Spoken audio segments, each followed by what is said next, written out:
The thoughts, opinions, and general overall shade thrown on High at 9 News are those of the individual speakers and not those of High at 9 News, its audience, or its advertisers. The statements made do not constitute medical, legal, or financial advice, and for advice tailored to your specific situation, please consult with a licensed professional. Welcome to the High at 9 News Hour, where you will hear from cannabis industry experts and professionals from around the country talk about important topics while shining light on global issues and discussing cannabis as it relates to politics, regulation and reform, data and technology, science, research and medicine, family and parenting, art, celebrities and entertainment, fitness, sports, mental health and wellness, and plant-based medicines and entheogenics. Together, we are building a stronger community, fighting the stigma and creating change. With your host, Jason Beck, joined by special industry expert correspondents from around the country, and daily antics brought to you by Cannabis. Coming to you live every Monday through Friday at 9 a.m. Pacific Time and high noon on the East Coast. And thank you all for getting high at 9 with us.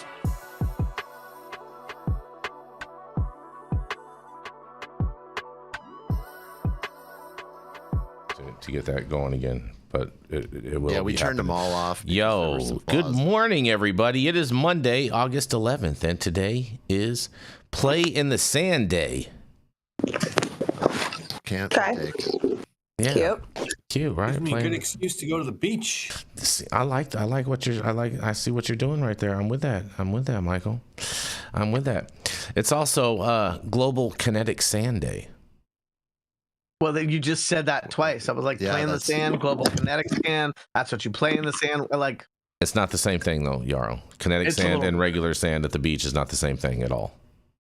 I like my sand kinetic. You like your sand kinetic? I bet. It's National Raspberry Bombe Day. Okay. Another one of those desserts. Yeah. More desserts. That I've Raspberry never had. what? Hold on. Raspberry Bombe. Bombe, Jenny Beth. Weird. Okay, gross. Thanks. Continue. Oh, I mean, that looks fire. It looks good. I could get down with that. Yeah, I mean, I do think that looks good. I'd like to lobby for Raspberry to have all their holidays on one fucking day. Well, and chocolate then too. Do the same. Yeah, exactly. Hate towards raspberry. I think there's just too a many. lot of raspberry holidays. And a lot. Why are you such a raspberry hater? Because she feels like the other berries are not represented. Oh God. I see what you're trying to do there, Yarrow. I see what you're trying to do there. Yeah. God. It's National Sons and Daughters Day today. I have those. I have one. Yarrow, Both of those. Yarrow got a couple. You know what I mean? You have kids, Michael? I don't have to give them money. I'm feel you, bro. I feel you. They're expensive. They are expensive. And it is National Presidential Joke Day today. This one is. It must every day. It must be Joe Biden's day today. Yeah, thank you all for joining us and getting high at 9 with us. It's also high noon on the East Coast. And please remember to like, share, and subscribe to us on all social media platforms. You can look up above and down below to see exactly where we live on the internet. And we are live every Monday through Friday on YouTube, Rumble, Twitch, X, Instagram, Facebook, Kick, as well as on our very own website, www.highat9news.com. So welcome to everyone joining us from any one of those platforms. And we are kicking it off today with Miss Jenny Beth Dills. She's the founder of Kind Cannabis and of Justice Served, and just happens to be like Casper the Friendly Ghost and totally invisible today. That's right, it is none other than Miss Jenny Beth Dills. Yes, I am. But I'm here, so that's what matters. Good morning. Happy Monday, everybody. So we have some news out of Oklahoma, because Oklahoma's Medical Marijuana Authority is rolling out a new rule for all licensed cannabis businesses. Oklahoma, I guess, decided to go from no rules to a ton of them in a shorter period of time. So that's cool. By September 5th, every license holder must designate a managing owner, someone actively involved in the day-to-day operations, who will take primary responsibility for compliance and license management. The change comes as OMMA shifts its new Med Portal system to this fall.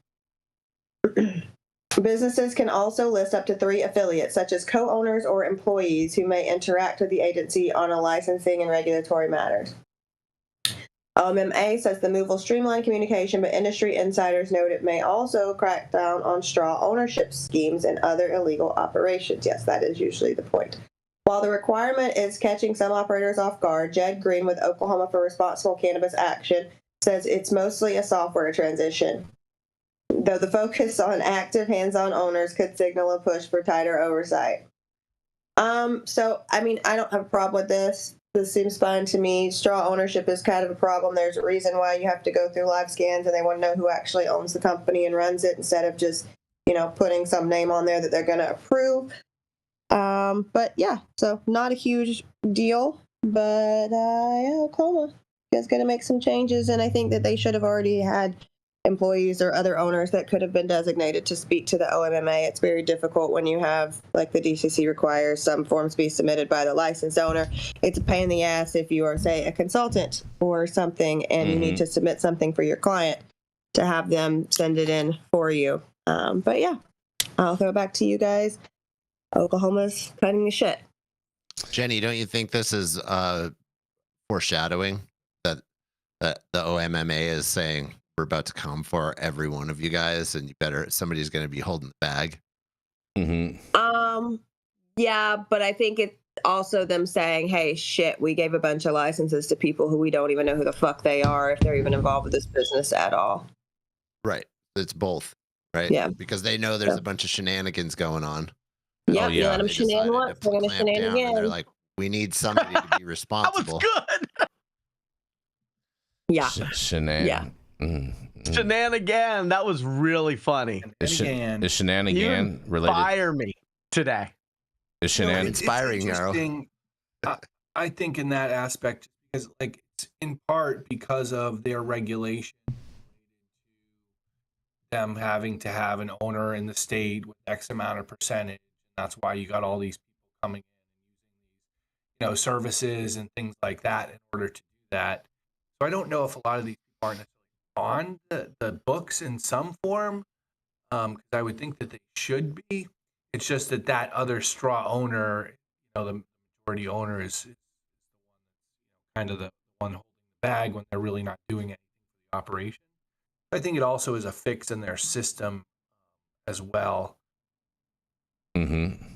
Oh, it's definitely a fix in their system. That is for sure, without a doubt, right there, Michael. But I think that's how they designed it to be. You know what I mean? That way they didn't, they can take that, oh, we didn't know any better. It kind of reminds me of Florida, right? And actually the same thing is going on in Kentucky right now, right? When they originally established the bill and provided it was you had to be a 30-year nursery, and we want to help our farmers. They ended up having to sell them, allowed them to sell them and things of that nature. Because those farmers are like, hey, we can't do this. We don't know how to do this. You have to let us sell it, or we're not going to be able to provide access to medical marijuana. So, I think it's a flaw in the system. And in Kentucky right now, it's the opposite, right? All the farmers and people that are like, hey, we thought we were going to have an advantage, or we were going to be able to get licenses. And like, nobody from Kentucky who cultivates hemp for years got a cannabis license. So, I think they just got to create a different type of market or open market and make sure the rules are clear and who's going to get what. It's even across the board. You cut out. Yeah, Michael, we're getting you like in and out every other word almost. I'm not sure what's going on with your. That's odd. I heard connection. him just fine. You heard him all the way through? Okay. Yeah. Interesting. It's fine for me too. Okay. All right. Weird. All right. Well, fair enough. And very, very interesting. I mean, Oklahoma is, they should have started off with this type of stuff in the beginning. You know what I mean? And they wouldn't have had as many problems as they've had, as well as probably not as many stories for us to cover here on High at 9 News as we have over the years of the tornado that has been Oklahoma cannabis. But I feel like this is like a lot of it is like way too little, way too late. Like they've already allowed everyone to just run rampant for so long that now implementing these changes, I don't know if anyone's really going to take them seriously.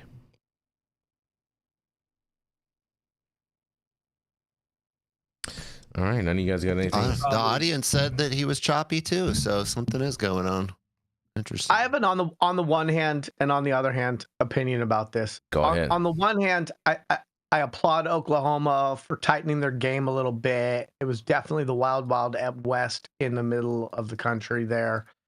They were giving out licenses like Oprah was giving out car keys on her Yeah. show.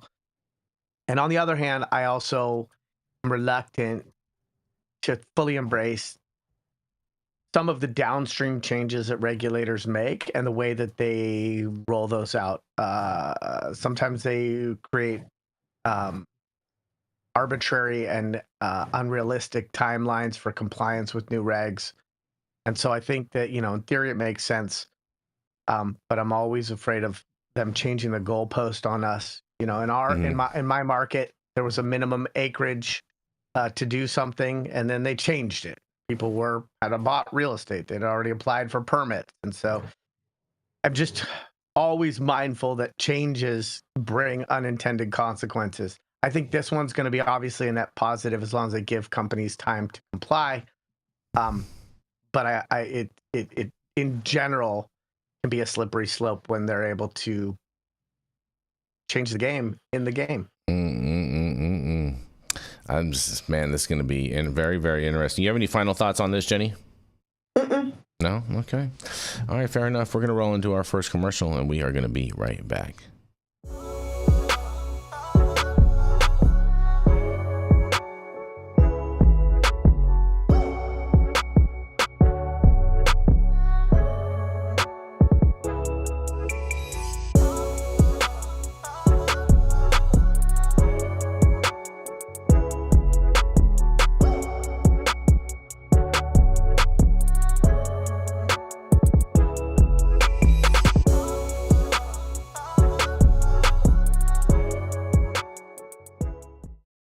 Next. Yep. Yes, and we are back, you guys. We are back. Jenny, are you with us? Mm-hmm. Okay. All right. Coming up next, the High at 9 head honcho. Yeah. Jason Beck. Oh. Wow. Well, you guys, there's been a first confirmed case links of medical cannabis products to a rare fungal infection. And we're not talking about penis envy, you guys, because a cancer patient using medical cannabis to manage the side effects of chemotherapy developed a life-threatening fungal infection after using a contaminated product. A new study is the first to confirm a link between the invasive fungal infection and a medical cannabis product sold to a patient in the United States. A cancer patient using medical cannabis to manage the side effects of chemotherapy developed a life-threatening fungal infection after using a contaminated product, says a peer-reviewed case study published in the journal Clinical Infectious Diseases.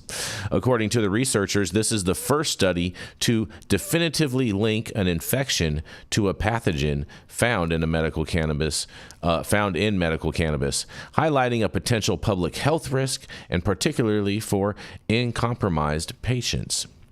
I'm going to murder this, so I'm sorry. Crypotococcus neoformans, a potentially deadly environmental fungus, was identified at the site of the infection and in the cannabis flower they had been using, with a genetic match between the two confirming the cannabis as the source of the infection. The 46-year-old patient who had Hello. We heard you.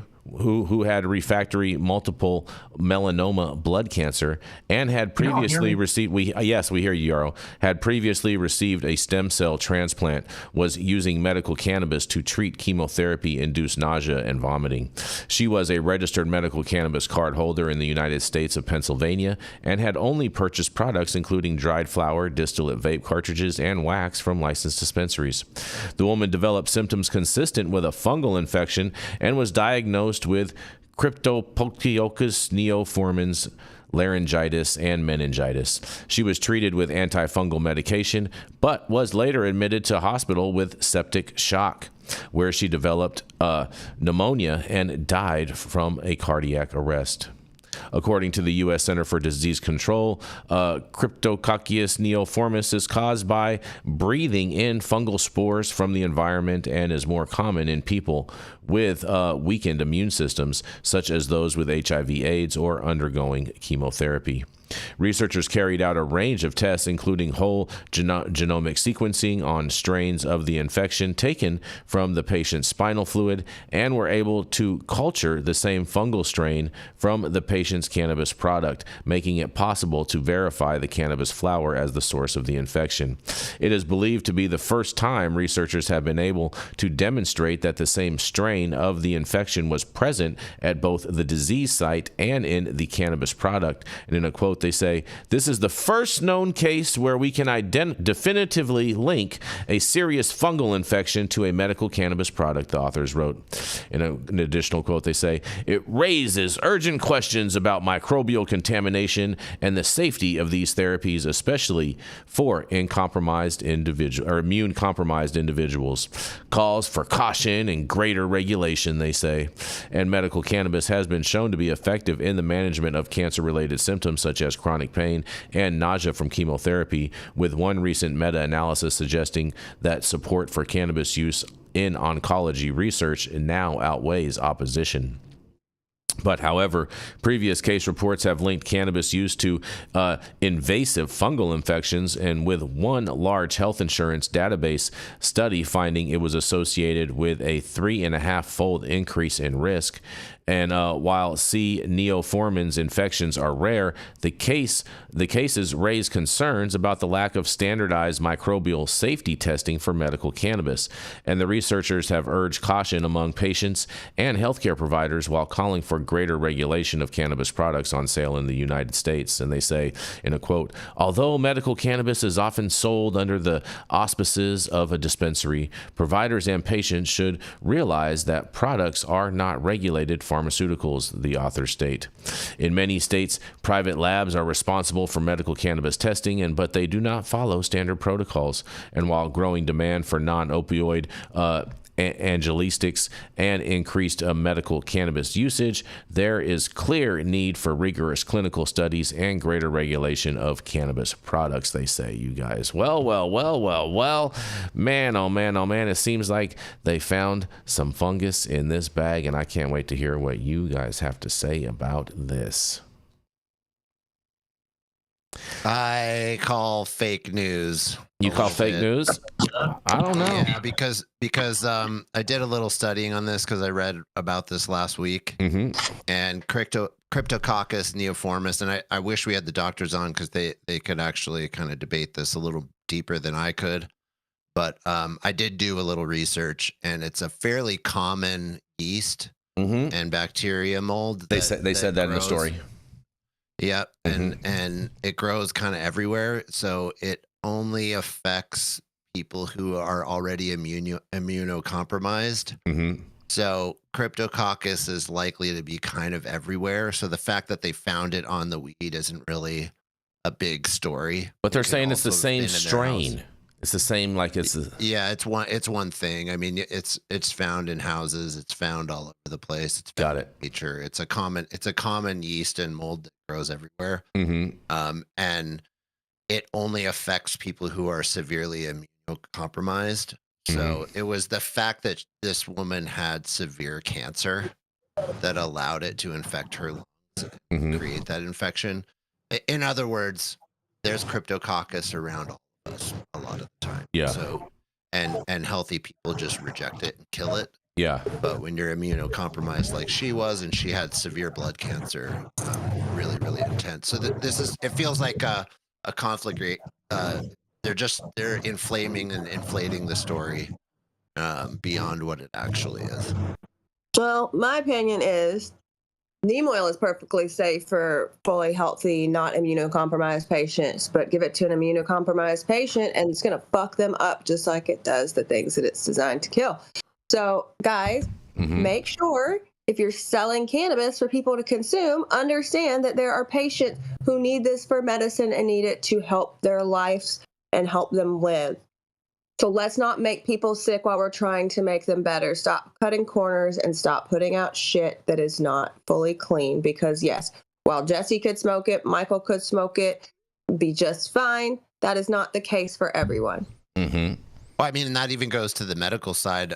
Like, if you are that immunocompromised, smoking and inhaling things is a dangerous thing in general. Yeah. You don't know what's coming along with it. There's a lot of things. There could be something in your pipe. There could be something in your bong. There could be something on the flower. There's so many things that could be going along with it. The best thing you could do is do some clean FICO or RSO or a clean edible, really nice inputs, and you know that it's cooked down and it's decarbed right and clean, and you're not going to inhale something that's going to cause infection. Interesting. You know, I'll say it definitely should be a concern on the testing level, whether or not it be this or something else. I have had patients tell me in Florida that there were doctors that told them not to shop at certain dispensaries because of a pesticide that they use could affect, I don't know if it was the medication they're on or affect their illness. Well, so I think it is something that people should, consider and definitely be aware of. Interesting, you guys. Interesting. I mean, I think I kind of agree with you a little bit, Jesse. You know, the part of it was when they said that they identified it as the same strain, so they make it sound as if like this is like there's no way that this wasn't the cause, and whatnot, and so. That was the part, and you know, I'm not a doctor, and so I don't want to sit here and tell you that I know these things when I'm not sure. But you know, if it is something that is as common as that, then I would agree with you that this is probably a fake story, and they're probably using the cannabis as the scapegoat because they found it there and whatnot. And you know, it very well could have been in her air conditioning system, in her duct somewhere in the house, or you know what I mean, all kinds of, could have been in her car, you know what I mean, it could have been anywhere. She could have been driving with the window down and, you know, stopped too long next to the wrong tree or something, you know what I mean. We don't know what actually could have caused this, but all of those are all realistic possibilities if there's no deviation from any of these different type of varietals of this fungus. Also, I mean, could she have not had it packaged correctly in her house, or left it open or out, and there was humidity and right? Yeah, but this is the thing is that stuff isn't going to just appear from nowhere, Michael. It's going to come from somewhere. So even if she left it out, it was already in her house. So you know what I mean? Well, here's the thing. You have to understand a little bit about yeasts. They're everywhere. So on every fruit, grape skins, they're on apple skins, they're on pear skins, they're on tree barks, they're on grass. They're everywhere. They're stirring around in the air. If you leave out a liquid with fruit juice in it, there's going to be yeasts that inhabit that fruit juice and start to create it's going to start to rot. Right, it's going to start to ferment, and that's going to happen from the yeasts. And there's even beers that are made from wild yeasts in the air. So this is a particular type of wild yeast that is all over the place, and it happened to also be on their weed. Did they verify that it was nowhere else in their home? No, they didn't do that. Did they verify, you know, that it wasn't on their fruit, that it wasn't in their couch or whatever? No, they didn't do that. They just found it in the weed because they knew that she was inhaling it. So they made a correlation there. So it's a weak form of science to just find one correlation and say, well, that's definitely it. No, that's not how science works. And so it's just weak. I wish they had done more work. They could have said, you know, we tested her whole home. We tested every part of her house. We tested the food that she was eating and every single thing that she was interacting with. And we verified that there was none of this yeast anywhere else. Okay, fine. But they didn't. Yeah, they'd have to like basically be like ET and like go into the house like that, right? With all those special suits it would be an incredible effort to verify that this yeast was nowhere else in her life or in her home on anything that she was touching. Interesting. Now, it was in the cannabis, so she was definitely inhaling it through that as well. But the source of this really, again, is the fact that she had severe blood cancer.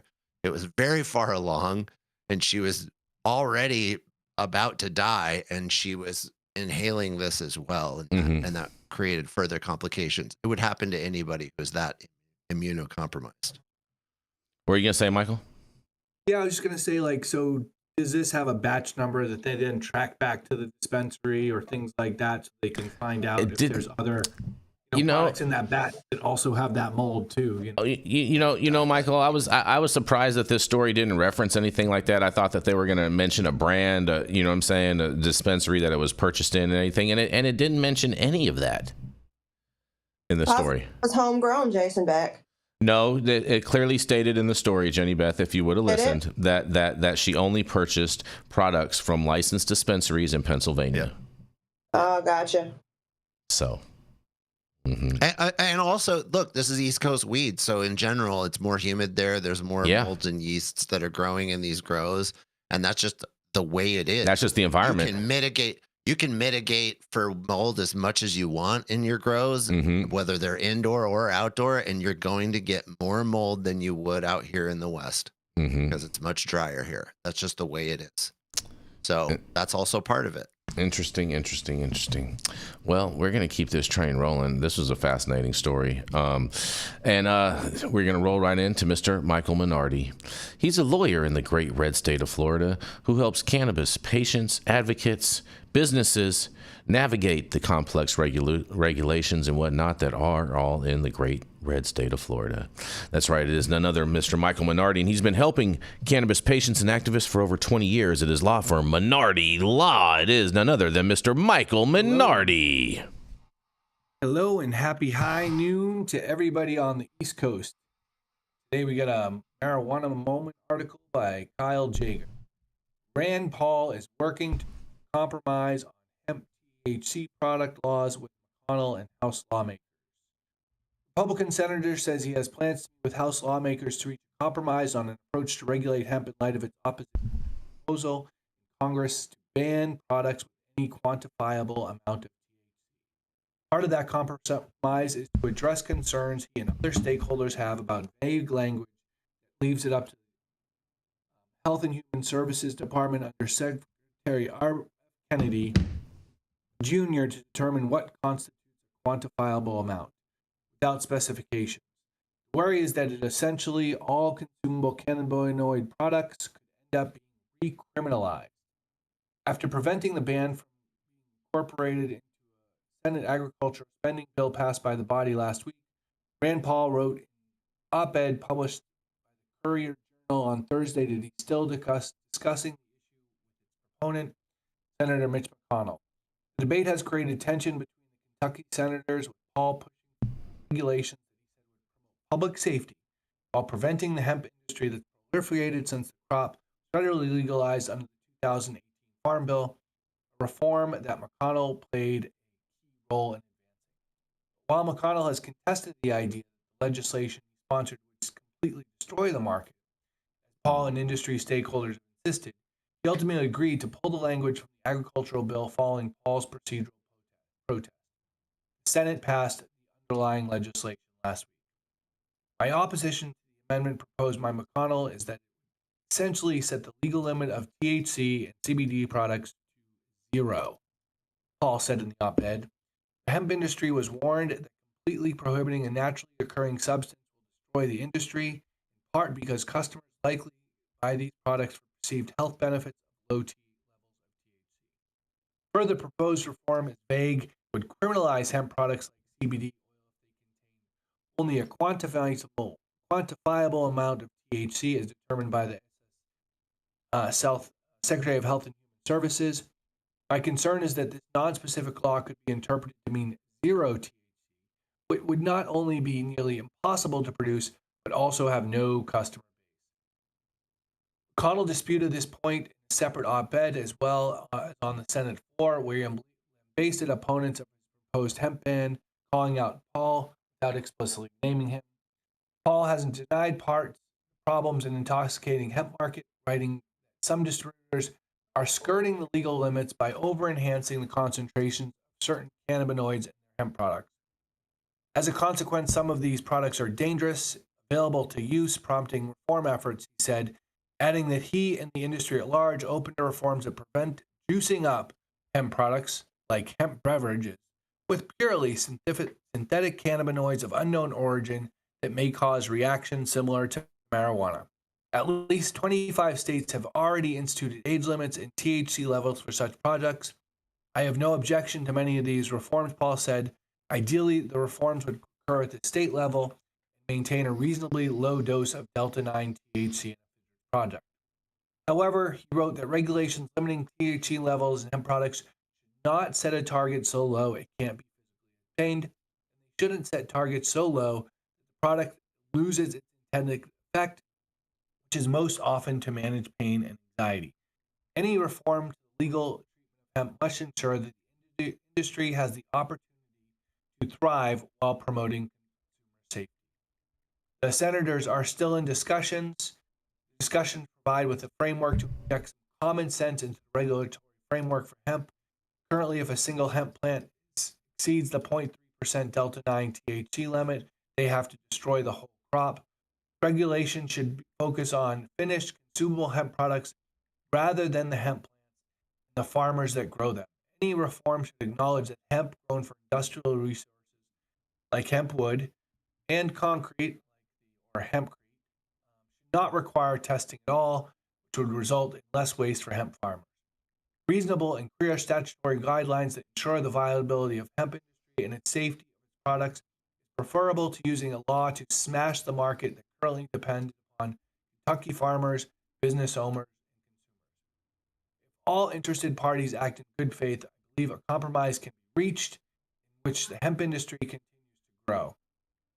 The language in the spending bill prior to being removed was nearly identical with the House Appropriations Committee passed in June, which noted prohibitionist Andy Harris leading the charge. Meanwhile, Paul recently filed a standalone bill proposing triple the concentration of THC that the crop could legally contain, while addressing multiple other concerns the industry has expressed about federal regulations. The senator introduced the legislation titled the Hemp Economic Mobilization Plan, Hemp Act, in June. It mirrors versions he sponsored over the last several sessions. He wasn't concerned about the opposition to the hemp ban in the Senate. He also disputed reports about the scope of the legislation would do to the industry. The Congressional Research Service released a report in June stating that the legislation would effectively prohibit hemp-derived cannabinoid products. Initially, it said such ban would prevent the sale of CBD as well. The report was updated to include the language for reasons that are unclear. Hemp industry stakeholders rallied against the proposal an earlier version, which also included the base bill from the subcommittee last year. It's virtually identical to a provision of the 2024 Farm Bill that was attached by a separate committee last May via an amendment from Representative Marilee Miller, which was not enacted into law. The leading alcohol industry association, meanwhile, has called on Congress to dial back language in the House spending bill that would ban most consumable hemp products, instead proposing to maintain the legalization of naturally derived cannabinoids from the crop and only prevent synthetic items. So there's also other different bills that are going through in the hemp industry that could prevent bans and create different limitations regarding it. So, finally, hopefully, maybe the feds may be doing something to push this throughout the state. Considered federally legal, but as we can see in state after state, states are banning these products, criminalizing potentially these products like THC in Florida. That has, my perspective, totally resolved and avoided the intent of the Farm Bill. Michael. Sounds like Rand is caving a little bit on the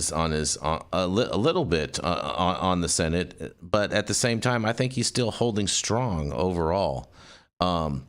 you know, that there is a number of prohibitionists in the Senate that want to have just a complete ban on all of this. But it sounds like Rand overall is holding strong, and I'm not sure why he's trying to say that we can offer some type of compromise. I think he just needs to double down and just say, hey, we're going to go with this 1% threshold and just call it a day.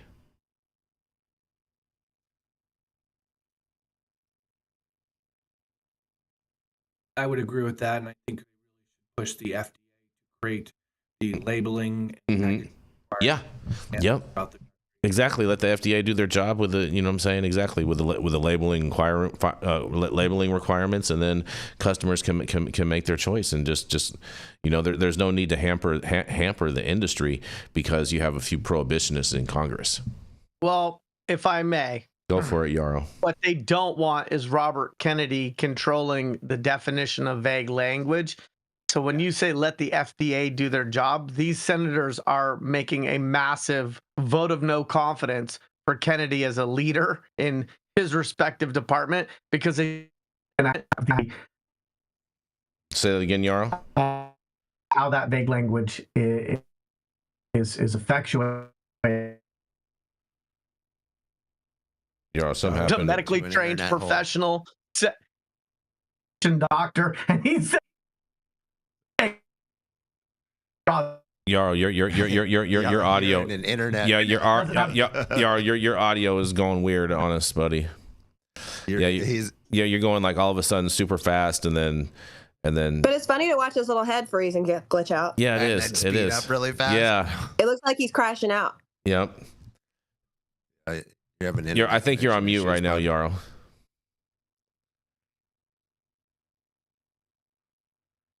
Oh man, Look what God did. Yeah, God is. Yeah, look at that. Look at that. Good. Interesting. All right. Well, that to reconnect. Yeah, you might have to reconnect, Yarrow. Can you hear me okay, Jason? I hear you fine, Jenny Beth. Okay.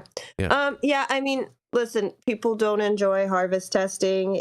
I get it. I get it. Yep, there we go, Damn, Yarrow. yeah, I'm glad we were able to hear you as soon as I started talking. That was wonderful. I think that, you know, I get it. I get it from a consumable standpoint, right? Like, if you can't harvest it, then you can't sell it when you just grew a field full of weed instead of hemp. But I also agree that that's probably not so necessary if you're just growing for, you know, fibers and things like that. If you're actually growing for fiber, it does need to be also tested at the consumer before it reaches the consumer at a post-process level. But I do understand the pre-harvest testing. We did it in Colorado. They did a hemp pilot program with putting hemp products into metric for the first time, so you could sell CBD from hemp into the licensed cannabis market for manufacturing of products there, which was a really cool. Oh, there she went. Oh, now we got another one. We got internet problems today across the board. Yeah, maybe I'll fill the space for a sec. Can you guys hear me? Yeah, go for it, Yarrow. Yes. Yeah, we hear you much better now. What I was trying to say is that Rand Paul doesn't want the discretion about potency to be left up to Robert Kennedy, and I think that says a lot about the Republican senators' faith in Robert Kennedy's leadership. How did you come to that conclusion? How did you come to that conclusion? Well, unlike some folks, I read the articles. I read the articles too, but I'm wondering how you came to that conclusion, because that doesn't make sense to me. Well, allow me to quote then. Please. Quote then. It says. Definitely said in there, but is it the question of because of JFK, or just the idea that the word, you know, that they're trying to use, unquantifiable, is kind of ridiculous when we're dealing with the hemp space, right? I mean, I personally believe none of these products. We dealt with this a couple weeks ago regarding the testing of the hemp products. The employee tested positive for a non-detect or no hemp distillate type thing. I think THC is going to be in trace amounts in all these products. So what the article says is that part of the compromise, Rand Paul said, is to address the concerns he and other stakeholders have about vague language that leaves it up to the U.S. Department of Health and Human Services under Robert F. Kennedy to determine what constitutes a quantifiable amount. Without specifications, the worry is that essentially all consumable cannabinoid products could end up being recriminalized. So that's a vote of non-confidence that under Kennedy, the HHS would be left to make that discretion. I don't think under anybody making that discretion. Yeah, and you might be right. Structurally, they may not want that to be something that can change based on the administration or who's in charge of that department. So I get that. The other thing that I thought was interesting is Rand Paul is not against D9, so he is not seeking to squash intoxicating hemp-derived cannabinoids. That is true. That is very, very true. He has a libertarian bent, so that Did you want to go ahead should be the way it is. and finish your point, Michael? You're choppy. You're choppy, Jenny. You need to stand back wherever you were before, where you were getting good service. They're just correct. That word, unquantifiable, or quantifiable amount, is vague. It should not be information. Exactly. Subject to so much 100%. And what's the point of having a farm bill finally get updated 7 years, 8 years later, and then have vagueness when it's the vagueness from 2018 that has created a bunch of downstream problems? I don't think the farm bill needs to be updated. I think it's fine just as it is. I think it's magnificent. I'll tell you right now, it needs some serious help. If the clients who have hemp licenses are getting arrested for hemp products, that's a problem. I mean, Michael, that just keeps you in business because you got all the ammunition to defend them. That's just part of the game, buddy. Sometimes I think Jason just says stuff just to chum the waters. Like, I don't even know if he really 100%. Believes that, right? Because you see in red states and you see in blue states, these states struggling with the lack of guidance because of the farm bill, which hasn't been updated under Republican or Democratic administrations. And then Jason just lobs some crazy shit about how, hey, ain't no problem here. Ain't no problem. Like, okay, it's totally fine. It's totally fine. The governors of a lot of different states seem to disagree with you, and they're across the widest political spectrum. But hey, JB, you got to figure it out. Everybody's entitled to be wrong, and they can be wrong all they want. They don't have to be of a political spectrum to be wrong. You're right, but do you clock in every day and say, God grant me the courage to be as wrong as possible? No, to be as right as possible. God, you're killing me. We're all making sense out of absurdity to start, so it's tough for all of us, I think. Brian Dombrowski in the chat, he says they want to be able to force the HHS to do their job and not rewrite the definition again. I would agree with that. I could agree with that. It's very, very interesting what to see what this is going to go. But I think that they should raise it up to the 1% THC threshold instead of the 0.3. 1% just makes more sense based off a dry weight, and it's going to allow for a lot more freedom in the space overall. And so that's my thought on it.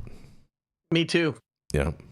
Oh my God, we agree on that one. Look at that. So I don't understand why you're always asking for this rewrite of the farm bill then.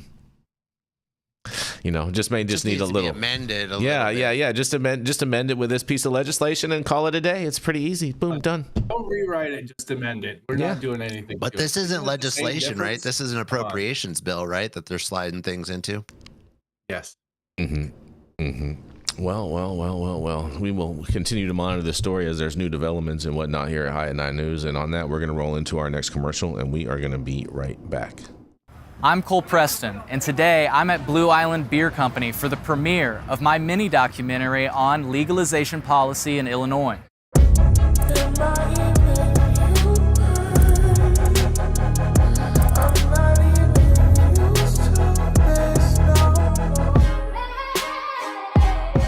I've been following cannabis policy since colorful Colorado legalized it all the way back in the day, and when my home state of Illinois decided to legalize it, I just became enamored.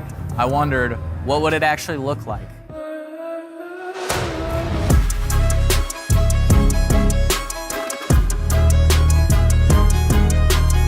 If you'd like to see how Illinois fell short in achieving meaningful reform in their cannabis policy, you can watch my mini-doc now at colememo.com/mini-doc.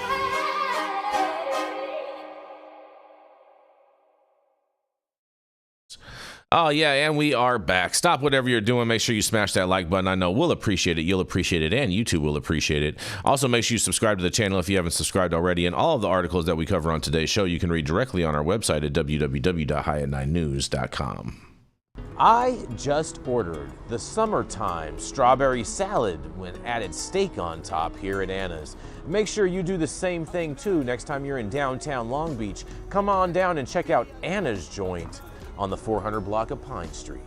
They have amazing selection of beers, foods, and when you come down here to Anna's, you can even challenge me to a game of shuffleboard if you want to lose.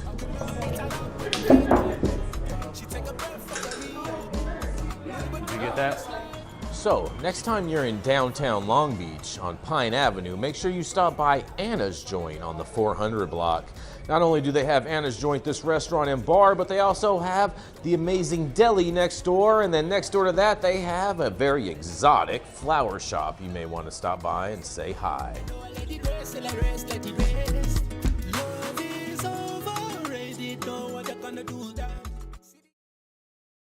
Oh, yes, coming up next, we got Mr. Jesse Barney, Jenny Beth. Okay. Are you with us, Jenny? Are you doing? Are you back? Yeah, we we're back. We're back. Yeah. I said we're back, Jenny Beth, and it's Jesse Barney next. All right. The ginger grandpa from the Pacific Northwest, founder of Barney Design Co. and cannabis industry vet that probably ran Nick Bradley off. Jesse Barney. Oh boy. Not sad about it. Yeah. My story this morning is a whole can of worms. So bear with us and jump into it. Trump weighs reclassifying marijuana as a less dangerous drug. The president told donors earlier this month he was interested in reclassifying the drug.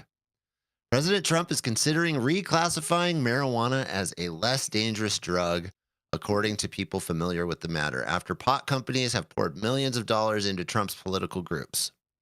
At a $1 million a plate fundraiser at his New Jersey golf club earlier this month, Trump told attendees that he was interested in change.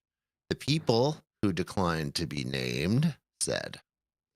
Such a shift, which the Biden administration started pursuing but didn't enact before leaving office, would make it much easier to buy and sell pot. And I want to mark that because I believe that is fake. And make the multi-billion-dollar industry more profitable. More profitable for whom? The guests at Trump's fundraiser included Kim Rivers, the chief executive of one of the largest marijuana companies, Trulieve, who encouraged Trump to pursue the change and expand medical marijuana research, according to the people present at the event. Trump listened and said he was interested, according to 3 people in the room. He flagged it to staff members there, the people said. Among the other guests, Pfizer's CEO, cryptocurrency executives, and political advisors close to Trump. The group also discussed New York politics, attendees said, and requests from other donors. The fundraiser conversation was a part of a campaign by cannabis companies to persuade Trump to pick up where the Biden team left off and reclassify the drug. The companies have contributed millions to the president's political groups and hired some of Washington's top lobbyists and advisors to Trump. The push centers on whether marijuana should be reclassified as a Schedule III drug, which wouldn't make the drug entirely legal, but would ease restrictions on it. It would also allow for tax breaks for some marijuana companies and additional medical research. Trump is an unlikely champion of the marijuana industry. Last year, Trump said he would vote for marijuana legalization in Florida, an effort that narrowly failed to secure the 60% it needed to pass. Trump announced his position in September after meeting with Trulieve and lobbyist Brian Ballard, according to people with the matter. Trulieve wrote a large check to Trump, 2 of the people said. This article is fairly long, so I'm not going to finish the whole thing. Let's summarize it with this. Kim Rivers of Trulieve was at this dinner. Trulieve is interesting because they have 200 plus dispensaries across the nation, and they are the only MSO to create a pharmacy distributed Product. product of THC in Georgia. So they've already distributed THC through the pharmacies and through the pharmacy system in Georgia. And there's clearly collaboration or at least talks going on, especially if you're at this dinner and Kim Rivers is sitting in the same room as the Pfizer CEO. There is talks going on. Now, that's why I wanted to flag that first little bit, because it would make it much easier to buy and sell pot if you are a pharmaceutical company, not if you're a dispensary, not if you're a normal grower, not if you're a traditional grower. And it would make the multi-billion-dollar industry more profitable for only one sector, and that is the pharmaceutical industry. So reclassifying and rescheduling to Schedule 3, as I've said many times on this show and will continue to say, I believe hands the industry wholeheartedly right over to the pharmaceutical industry, because you will have to have FDA license to manufacture and distribute, and the only channels of distribution will be through the pharmacy system that is FDA approved. Schedule 3 drugs, you can look them up. There's a long list of drugs that are already approved and regulated, and the pharmaceutical industries have a great interest in protecting those drugs and the system that they've built to distribute them. They're not going to let a rogue drug enter that schedule and disrupt the whole thing. If they were going to do that, they're going to have to tear down the regulations of how Schedule 3 even works, and they're not going to let that happen. When you're talking about steroids, you're talking about codeine, you're talking about certain amphetamines and a bunch of things that are used in the medical system for treatments. They're not going to just tear those down and let those be distributed at a dispensary style, deli style system like we've tried to create for weed. They want to keep it in the pharmaceutical industry. They have or in the pharmacy distribution system. They have a great interest in doing that. So if weed does go Schedule 3, that will be the system that will have to happen. Every dispensary, every grower will have to apply, try to be approved to be in that FDA system, and it will hand it over directly. And it very much looks like Trulieve has already built the infrastructure to enter that system and is making deals with other pharmaceutical companies to enter that system. So that's my story. That's my thoughts. That's my opinions.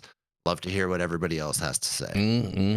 This is definitely getting set up to be a full pharmaceutical takeover of cannabis, Jesse. I totally agree with you. Get the fuck out of my home. What's that? Right. State Trulieve. What's that, Jenny? I want Trulieve the fuck out of my home state. Oh, shit. She's there. She's there. She's nesting over there in Georgia. Ugh, gross. Move your kitchen table back to Florida. It doesn't look good, you guys. If it gets rescheduled, the industry as we know it will completely change. I think the people that are cheering for rescheduling, there is one upside. The only upside is that there will be medical research, and it will be valid medical research that starts to happen.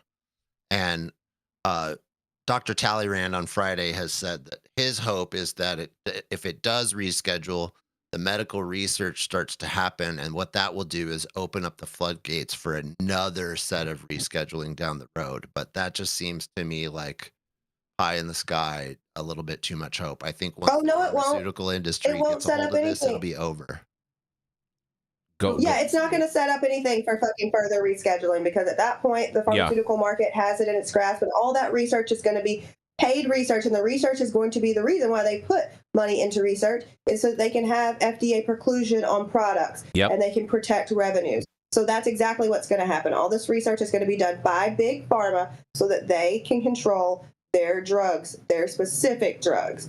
So all of these compounds are going to be taken out one by one into single compound solutions, and they're all going. We'll never touch this industry again if we're rescheduled to Schedule 3. So anybody who's like, yeah, Schedule 3, I'm so excited, I'm crying, I'm blah blah blah blah, I can't believe we've gotten here, don't understand how to vote their own best interest. But that is historically what we do here in this industry.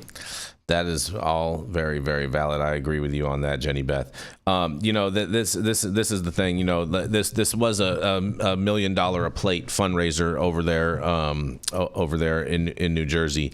I happen to know a few people that were in presence over there, and I feel like at the same time too, and my final story will allude to this. I kind of feel like a lot of these people that leaked this information kind of jumped the gun a little bit.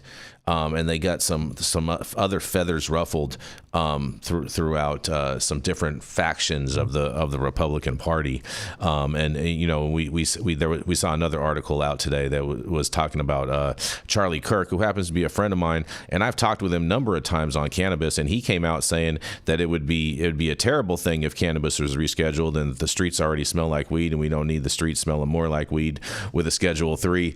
And I was like Charlie. I was like, what, are you just taking your talking points? Did all of a sudden Project Sam come over and donate a bunch of money to Turning Point USA for you to take up this position? Because it's never been your position in the past. So I'm just kind of, wondering.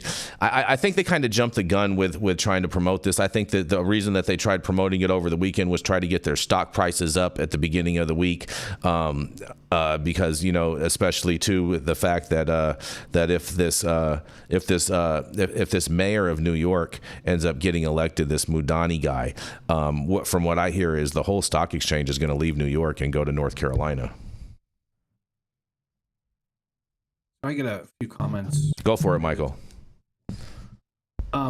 Number one, just because the FDA moves it to Schedule 3 doesn't necessarily mean it still becomes a pharmaceutical drug. Why is that? Spoken to that a lot about it, people. Just because it still has to be FDA approved first, right? So then it has to be approved for treatment in addition to it being a Schedule 3 drug. And I don't really see that happening, especially the whole plant.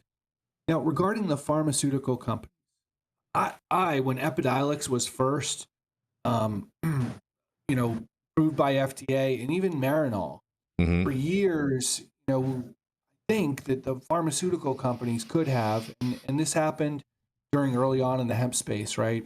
A lot of the companies who were making medical claims or whatever regarding their products were getting letters from the FDA specifically stating you can't make medical claims because it's already in phase under clinical trials for FDA approval. And so I've been shocked, honestly, that none of the pharmaceuticals have come after any of the cannabis companies because of the Epidiolex and Marinol and things of that nature. So they've already they have. these cannabinoids. Yeah, they have. They came after Cura.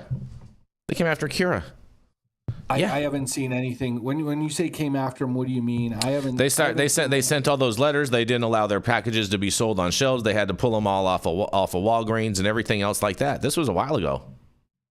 Or because they had CBD in them? Because they had CBD, they were also mislabeled as far as their what they were promised. Yes. There's a few different reasons for this. Those are two different issues. I'm just saying it's happened. Was that the FDA or was that? That was the FDA. That was the FDA. Okay. So I'm talking about these companies saying, listen, you guys cannot sell CBD products anymore because we already have an FDA approved drug. And they haven't done that. And that's kind of the same, I thought, conversation that someone had stated in this, that if it moves to Schedule 3, they're going to isolate all these cannabinoids and you're only going to be able to get them through pharmaceuticals. It's honestly the big reason why I think we need to get legalization. I think there should be and could be two separate markets, a medical market for people that have those medical aspects, and then a legalization market for adult use tobacco. But I do see these continued problems.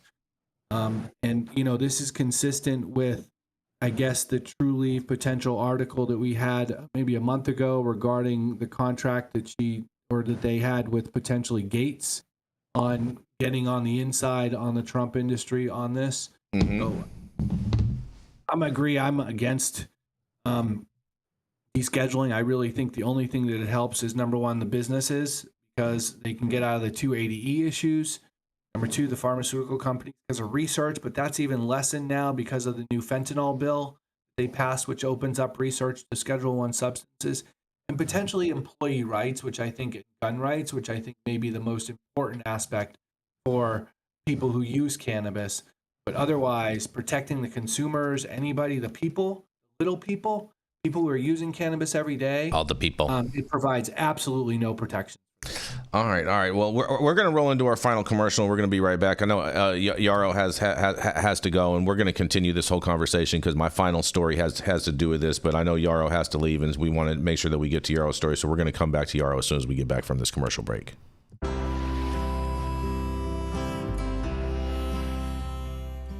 Oh man, your knees still bothering you, man? Yeah, my left one, you know? And I'll tell you what, I've been using this new CBD cream, and it works like a miracle. CBDs? I done heard about them CBDs. I was out there on them Twitters the other day, and I heard they get you high as a kite. Well, not this stuff. This stuff is tested. Every batch, all the way through, pharmaceutical grade, and in a GMP certified facility. So you know you're not going to have to worry about flying high. GMP certified? I might have to try some of this out. Where I'm even find this? You go directly to aimhighhemp.com and they will ship it to your door right away. Tested. It's not a name, it's a promise. And we're back. Jenny, you want to introduce Yarrow, pick him up off the shelf?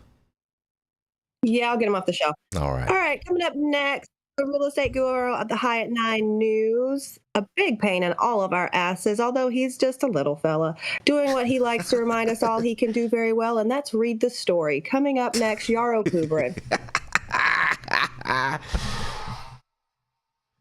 It's not hard to read the story. It just requires a little bit of effort. Good morning, High at 9 News viewers. Rounding out the end of the second week here in August 2025 and the 10 a.m. slot. Since we got so much content, we just can't keep it to an hour. My article is about corruption. So without further ado, well, let me just preface this, okay? Cops are like lawyers and firefighters. Nobody appreciates them until you need one.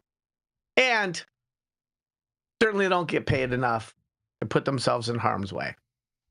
But we've seen over the last 4 or 5 years, massive distrust of law enforcement in some communities, disproportionate enforcement. And the typical talking point is that, okay, maybe there's a few bad actors, a couple rotten apples in the barrel, but for the most part, the people in blue are noble people. The problem has been the lack of transparency, accountability, pushback from law enforcement about wearing body cams, the lack of citizen oversight or review.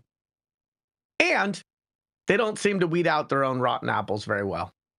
I've covered massive police corruption on this show, including the RICO case in Sonoma County against Roner Park, etc., etc., etc.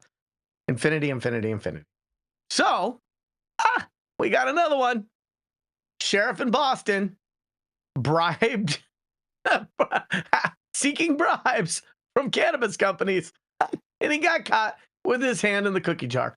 But when we read this article, we'll see that the data points were already there. This guy had already gotten in trouble. He had already given no-bid contracts to his family members, and yet still managed to stay in a pretty prominent position of power. So, Massachusetts sheriff charged with extortion over $50,000 stock deal with cannabis company, hot off the Guardian press. The FBI arrested the Suffolk County sheriff for allegedly threatening to revoke his office's partnership with the retailer unless it agreed to the deal. A prominent Massachusetts sheriff has been arrested after federal investigators allege he shook down a national cannabis retailer for more than $50,000 worth of stock before the firm went public. The FBI said it arrested Stephen Tompkins, the sheriff of Suffolk County, which encompasses Boston and the outlying counties of Chelsea and Revere, for allegedly threatening to revoke his office's partnership with the company unless it agreed to the deal. Tompkins was also accused of demanding to be repaid after the value of his shares in the company sank below his initial investment, according to court documents. Agents took Tompkins into custody on Friday in Florida. Quote, elected officials, particularly those in law enforcement, are expected to be ethical, honest, and law-abiding, not self-serving, unquote, U.S. Attorney Leah Foley said in a statement. That's right. An indictment against Tompkins, who had served as sheriff since 2013, charged him with 2 counts of extortion under color of official right. Each count carries a maximum sentence of 20 years in federal prison. Described as an ubiquitous, glad-handing Democrat in Boston political circles by the Boston Globe, Tompkins oversaw the largest county correctional system in Massachusetts. I'm sure with the same stunning ethics and attention to integrity as he's done here, allegedly done here. The sheriff was previously come under scrutiny of authorities. In 2023, he paid a $12,000 fine for creating a no-bid job for his niece several years early and for asking subordinates to run personal errands on taxpayers' money. He also paid another $2,500 fine for asking business owners to remove his political opponents' campaign signs from their windows. Yep, nothing to see here, folks. Every one of us in elected office is held to high standard, and whenever there is law enforcement officials that there's anything coming into question with the law, it's a very serious allegation, said Michelle Wu, Boston's mayor, to reporters on Friday. Tompkins' indictment is likely to cast spotlight on Massachusetts' legalized marijuana industry, which has come under scrutiny since the state legalized the drug in 2016. 2 years before Tompkins' arrest, Massachusetts formed a Cannabis Control Commission after a series of scandals, which we've covered here, including the dismissal of its top commissioner for bullying and making racially inappropriate comments. The indictment against Thompson does not name the cannabis company involved in the alleged plot, but media reports have identified it as Ascend Massachusetts, part of Ascend Cannabis, a multi-state retailer. A close friend of Tompkins, Andrea Cabral, once ran Ascend Massachusetts. According to documents outlining the circumstances of his indictment, Tompkins allegedly told a member of the company he wanted to get in on that stock so he could make some cannabis money. He was initially rebuffed, but continued to pressure an Ascend official that the company needed his cooperation to renew its license. The company then sold 28,000 shares for $50,000 to Tompkins. What is missing from this story is there anybody in that company that is also being held accountable? Because it does look like it took 2 to tango. So we need omnidirectional accountability, no?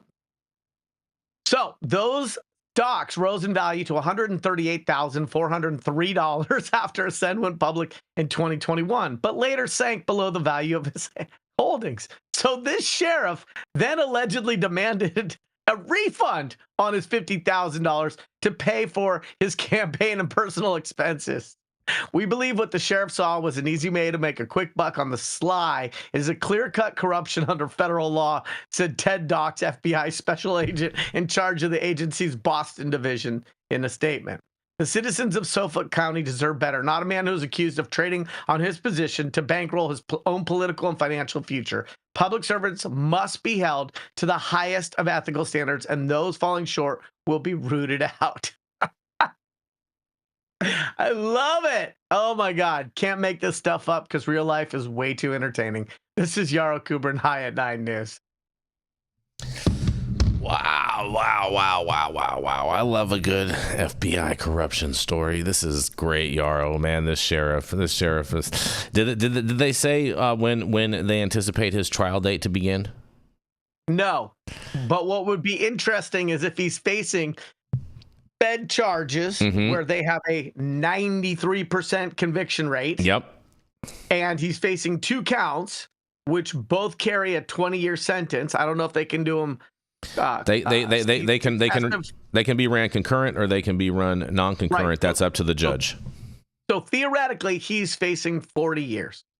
So the question, I don't think it's news to anybody that there's some corruption in what is supposed to be noble institutions. The question is, okay, if this guy is coloring outside the lines that much, first of all, do we believe that nobody else in that organization understood how dirty and crooked this guy allegedly was? Yeah. Secondly, why is there nobody being held accountable at the company that wanted to play this dirty game with him?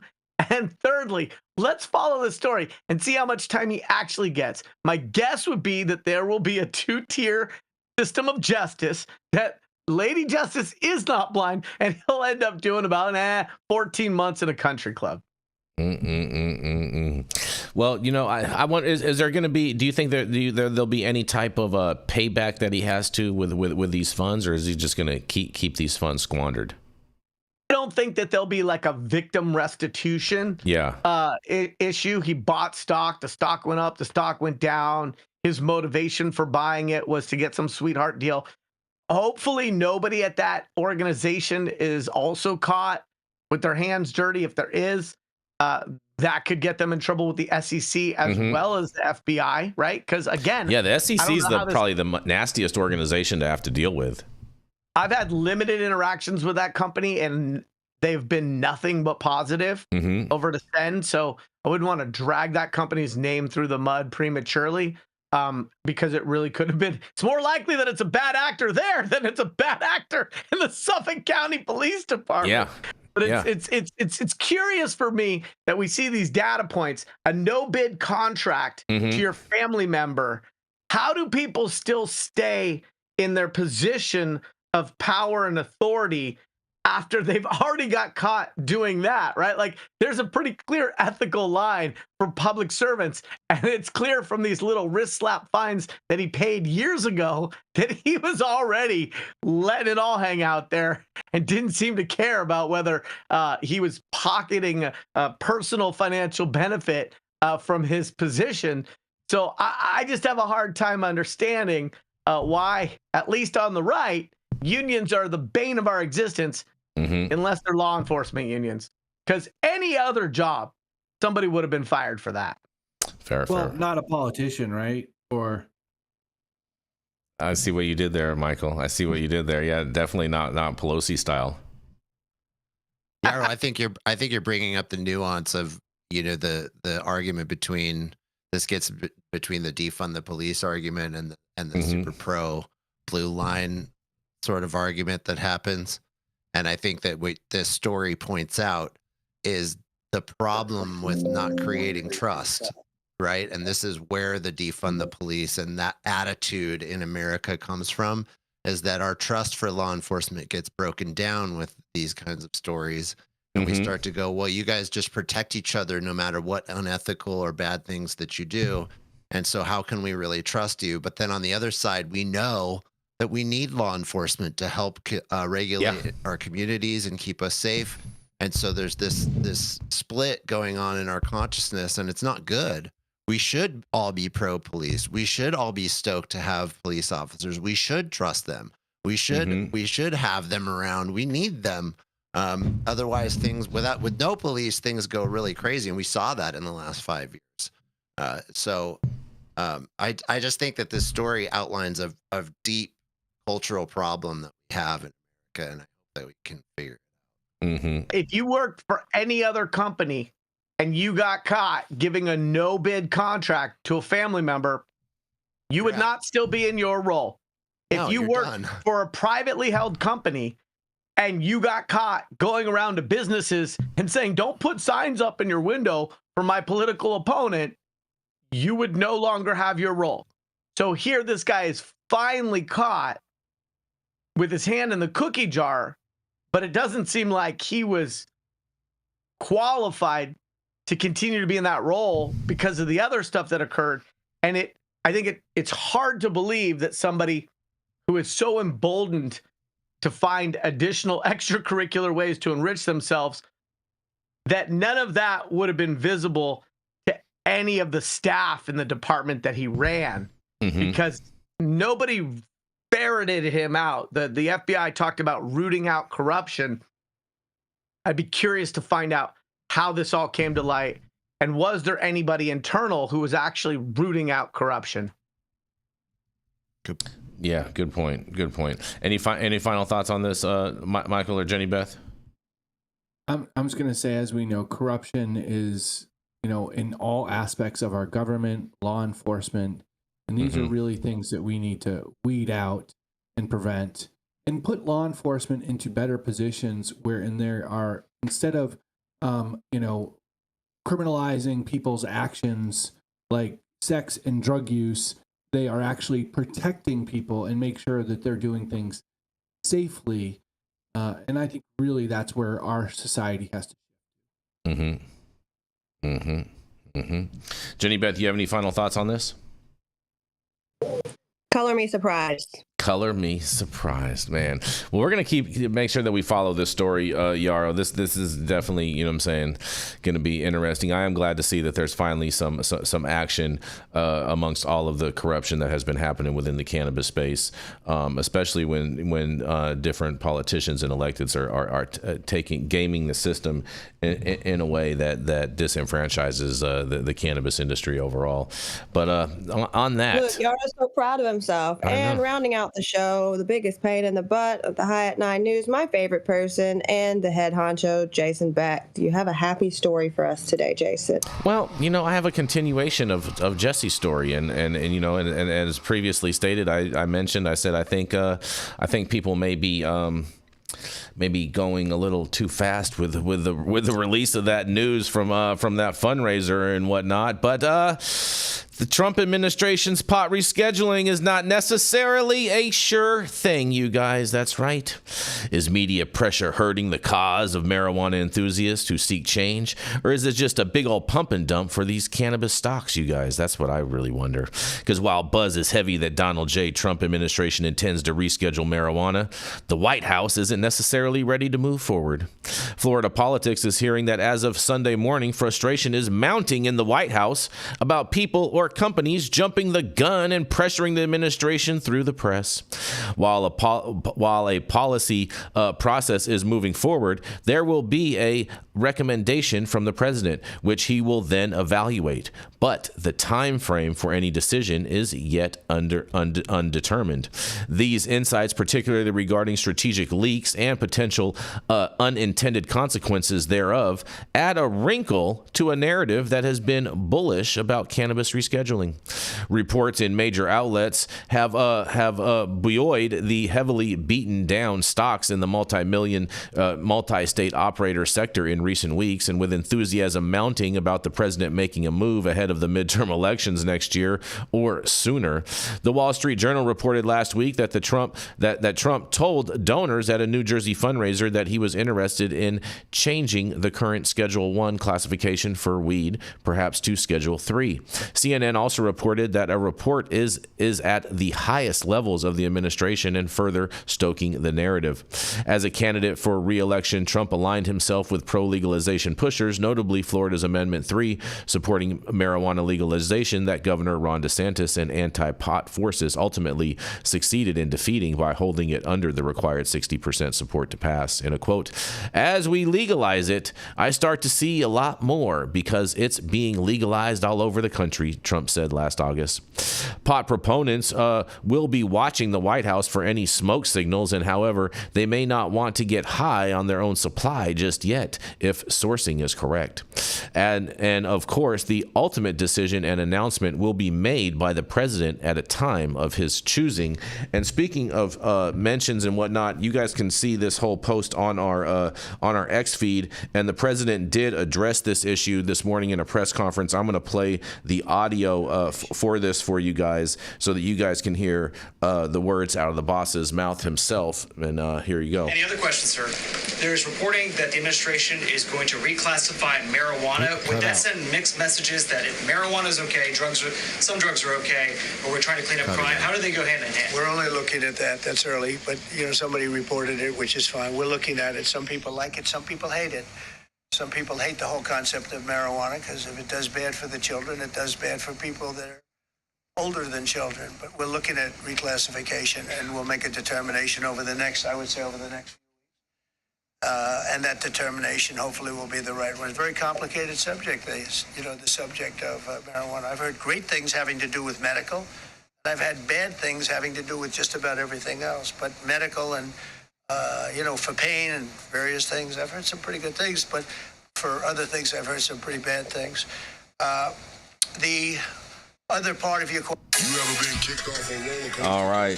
So That is the words directly out of the president's mouth, and if you want to see that, you can head over to our X page and you can watch the full video on our X post at Hyatt 9 News on X, you guys. And I can't wait to hear what you guys have to say. And I think these guys are definitely jumping the gun and pushing the narrative. Just like I said Charlie Kirk already came out and said that this is not the way to go with this, and I can't wait to hear what you guys have to say about this. Well, I think first it's of all, kind of Charlie. funny. Oh, go ahead, Go ahead. Michael. I was going to say, I think it's kind of funny that Trump is saying not for people not to push stuff through the media. It didn't say that Trump said that. Oh, okay. Or that they're putting pressure on him through the media. But I mean, isn't that Trump style? Isn't that how we get things done? That is a Trump style, but just because it's Trump style doesn't mean that's the best way to move Trump on a particular issue.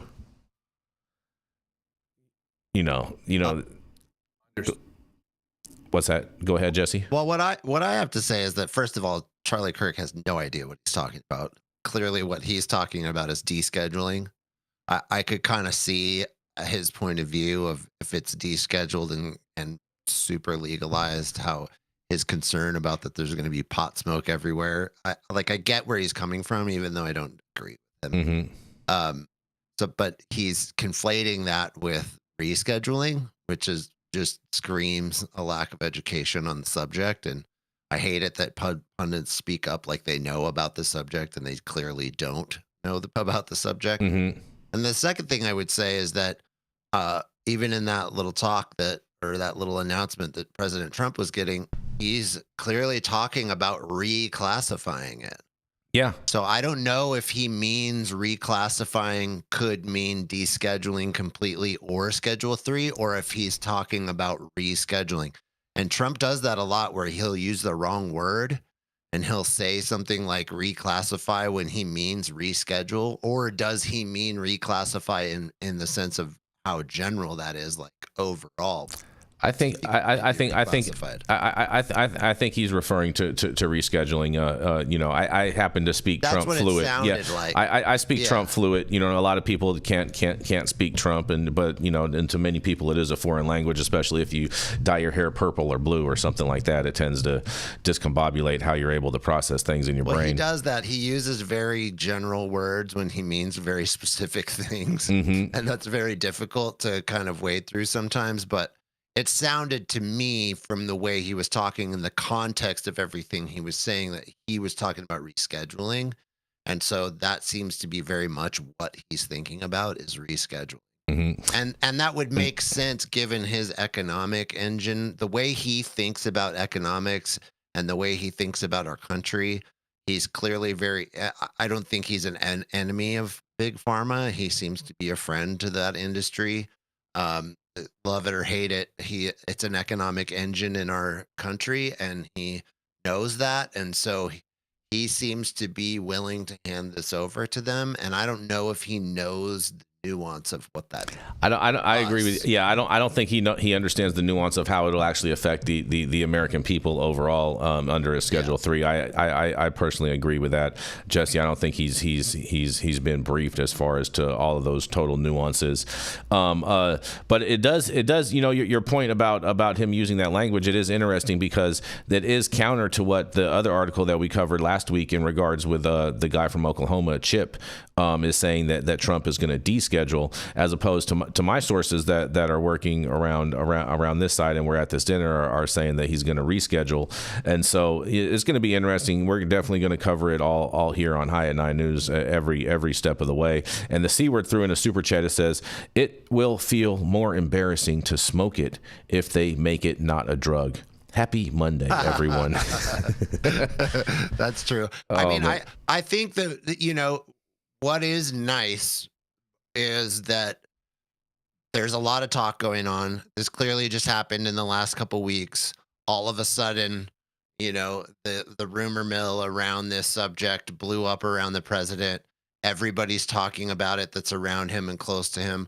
So there's clearly motion happening. I do appreciate that. I hope they make a decision, whether it's rescheduling or descheduling. I hope they just get it done finally, and that we know what we're going to be dealing with. Mm-hmm. And I would say there is a silver lining, even if they reschedule the Schedule 3, and that is the research, and that research will be good. So, I'm not be good. I'm not sure. I think it could just be strictly pharmaceutical-based research, and that might just be a repeat of all the research that we've seen in the past under NIDA, where they will only fund studies that show the inadequacies of the plant as opposed to the positivities of the plant. Well, I would take Dr. Talleyrand's lead on this because he's very intimately familiar with this, and inside of the way that the cannabis research already goes down and what he thinks will be going down. And he has very high hopes. Yeah, I see what you did there. That was cute. So I would just go with that, and at least we have, if it does reschedule, there is one silver lining, and that is the only silver lining that there is. Industry-wise, for all of us who've been in the cannabis industry for a very long time, it will definitely change our entire world. Jenny Beth, you have any thoughts on this? My service is fucked up. Oh, your service is messed up. Oh man. Ultimately, we all want weed for the people. Ultimately, all day, every day, and descheduling cannabis is the best way to get that done. It really, really worries me if it goes to a Schedule 3, and a lot of people are going to get denied access and whatnot. And I don't know any. There's very few businesses that are going to qualify to obtain a DEA license under a Schedule 3 regiment that are currently in operation. And so this could be a big problem. That people aren't seeing. Kind of like the Titanic all of a sudden hitting the iceberg kind of thing for the cannabis industry. But we'll see. We'll keep it moving, and what I'm saying. Any final thoughts out you guys, Jesse or Michael? Yeah. Number one, as far as again the descheduling and with the fentanyl bill, which allows companies to do research for the beneficial use of these substances now, I think fixes that. So I don't think we need Schedule 3 for that. And honestly, I don't know really many companies that have been necessarily prevented from doing research that have wanted to in this country on cannabis. Yeah. I really think that the rescheduling helps two people. It helps the businesses because it gets them out of the 280E. Then it helps employees and gun rights. Other than that, the rescheduling of cannabis does nothing to change how it is sold, used, or researched. What do you mean? What do you mean? Hold on a second. What do you mean sold? Because the reality is that if it goes into Schedule 3, then that means we're going to have a new agency governing us, which would be the FDA. And the FDA has the Food, Drugs, and Cosmetic Act, and every single cannabis product is either a food, drug, or a cosmetic, and so would all fall under that auspice. I don't think that at all.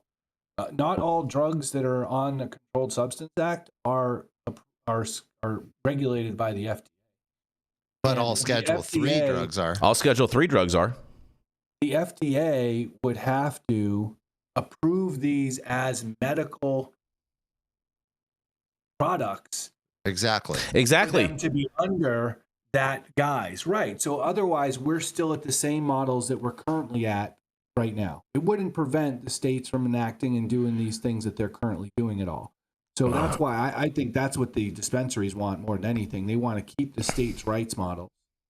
I'm radically surprised that you're making that argument. Yeah, I don't see how that plays out. How Schedule 3 is a very strict law that very very clearly dictates exactly how all Schedule 3 drugs have to be manufactured and distributed, and there is no allowance for a gray area within that. Well, I mean, isn't that there is no allowance in the Controlled Substance Act for any cannabis company to exist in the country right now? No, because Schedule 1 is outside of it because Schedule 1 strictly says that if it's declared there's no medical use, it's not a drug. And it has no medical purpose. So that's why we have this huge gray area, because we're dealing with something that is declared by the federal government to not be a drug and have no medical purpose. So it can't be regulated by the FDA.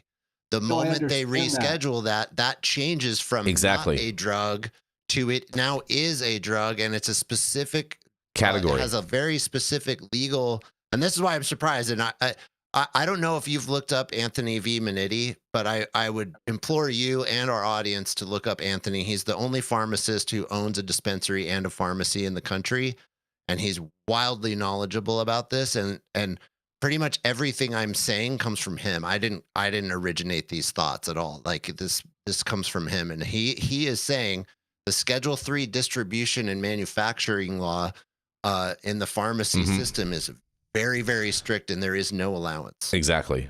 And then he makes the argument that the drug companies that already have Schedule 3 drugs, they're not going to allow some wild card to exist within the system, because that would mean that all of their drugs should need to be a wild card, and then that they're just going to sue the federal government and close the whole thing down.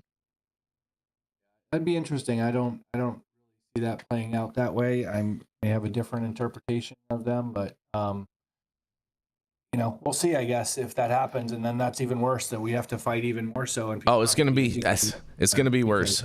It's definitely going to be worse. I hope 100% that you're right. I've heard both sides of this argument very deeply. I've listened and studied both sides. I understand them. I know where you're coming from, and I hope you're right, because if you are, then we're going to be probably okay. But man, if this plays out the way Anthony V. Minardi says it's going to play out, it's bad. Yeah, and I've been saying this is going to play out the way Anthony V. Minardi's been saying it's going to play out prior to me ever knowing who Anthony V. Minardi is, and so that's everything that I know from a government affairs standpoint, and for how these things are regulated, and all of the different nuances and framework that is already in our infrastructure as far as how these government agencies operate and understand and dictate and define things. We're fucked. That's, you know what I mean? If it goes to a Schedule 3, yeah, people may be able to not be subject to 280E. I think that's still up for debate. I don't think that's been definitive for anybody as of yet, because in order to be outside of 280E, you're going to have a DEA license, which most of these companies aren't even going to be able to get. There's going to be absolutely no social equity company that's going to be able to obtain a DEA license because they're past previous convictions and whatnot, and so it's just going to be a big cluster, and I think there's going to be a lot of unintended consequences that the cannabis industry gets if something like this. But the big winner, like you said, Jesse, is going to be Trulieve, because if they already have something in the pharmaceutical system in Georgia, that's going to be very easy for them to replicate as far as a SKU in all of these other states, and not to mention they can manufacture it all at their Georgia facility and be able to distribute it to all 50 states under a Schedule 3. So that's going to be super, super interesting. And, the gun rights, like you said, Anthony, like that, or Michael, that might be the best thing to come out of a Schedule 3, because we're still not sure if 280E is that's real. There's been a lot of talk from both sides as to whether one way or the other, but I personally don't think that unless you're able to obtain a DEA license to actually process or distribute a Schedule 3 drug, that you're going to be able to be 280E exempt. It only applies to Schedule 1 and 2 substances. 280E, you're saying? Yeah, but that's the whole thing, is that if you don't have the proper license, you are illegally selling a Schedule 3 drug. So therefore, you're not gonna fall under the guise of being 280E exempt, because you'd be still considered a drug dealer. It still only applies to Schedule 1 and 2, and that may be a different issue if you are then still considered a drug dealer. But I don't see that happening. So then all these MSOs have to convert to pharmaceutical companies. Yeah, that's what they're spending. Yeah, that's going to be a big pharmaceutical buyout of all these MSOs. They will have to get Schedule 3 manufacturing and distribution licenses. I don't think that's. Well, I don't think it's happening either. That's the problem. I think there's only one or two companies that'll be able to do that. Yep. And they'll likely sell to Pfizer. And they'll be treated like they are today. Say that again, Michael. Those protections. I think they'll stay the same, especially if the protections, the riders to the budget bills stay the same. So those would have to be pulled out as well. Mm-hmm. And then there's all kinds of other legal issues related to that, and all these businesses throughout the country who've been working and selling these products for years are going to be all of a sudden put out of business, or why would the pharmaceutical companies buy any of them if they don't have to? Because of the infrastructure. But yeah, it's just for their infrastructure. It's just for their infrastructure. Production infrastructure. Yeah, that's it. And I've but why does very interesting. Why do they need dispensaries if they're going to sell them to all the pharmacies, right? They don't. They won't need. They won't need any of the dispensaries.